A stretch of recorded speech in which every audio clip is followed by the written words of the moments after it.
मुंबईतल्या दादर शिवसेना भवनाबाहेर सध्या सर्व पक्षीय बॅनर चर्चेचा विषय ठरत आहेत। बरेचसे सण सध्या येऊ घातलेले आहेत आणि त्यामुळे आपण पाहतोय की सर्व पक्षाचे जे बॅनर्स पोस्टर्स आहेत ते आता लक्ष वेधून घेत आहेत। आपण पाहतोय की भाजप, दोन्ही शिवसेना आणि मनसेचे नारळी पौर्णिमा, दहीहंडी आणि कोकणात जाणाऱ्या गणेशोत्सवानिमित्त कोकणात जाणाऱ्या सर्व भक्तांसाठी मोफत बस सेवेचे जे बॅनर आहेत ते सध्या चर्चेचा विषय ठरतात। आपण पाहतोय दोन्ही शिवसेनेमध्ये चुरस पाहायला मिळते।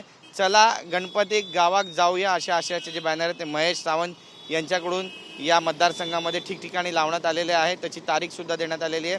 तर 12 सप्टेंबरला या बसेस निघणार आहे। तर आपण पाहतोय की सदा सरवणकर यांच्या मार्फत सुद्धा या ठिकाणी बॅनर्स पोस्टर्स लावण्यात आलेले आहे, ज्यावरती 11 तारखेची तारीख जी आहे ती सर्व मतदारांना आणि सर्व गणेश भक्तांना देण्यात आलेली आहे। त्यामुळे आपण पाहतोय की या संपूर्ण परिसरामध्ये भाजपच्या दहीहंडीचे सराव शिबिराचे बॅनर असू द्या किंवा मग शिवसेनेच्या दहीहंडी सराव शिबिराचे बॅनर असू द्या किंवा मग मनसे आणि शिवसेना ठाकरे पक्षाच्या दहीहंडी सराव शिबिराचे बॅनर असू द्या, चर्चेचा विषय ठरत आहेत। आणि या संपूर्ण मतदारसंघामध्ये तिन्ही पक्ष आपापले बॅनर्स पोस्टर्सच्या माध्यमातून मतदारांपर्यंत पोहोचण्याचा जो प्रयत्न आहे तो सुद्धा करत असल्याची चर्चा आहे।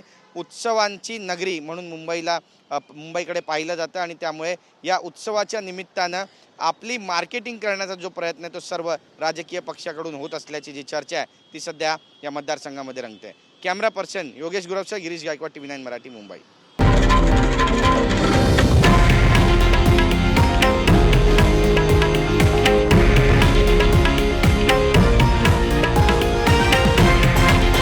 हे आहे देशातील नंबर 1 न्यूज नेटवर्क आणि आपण पाहत आहात TV9 मराठी, एकमेव।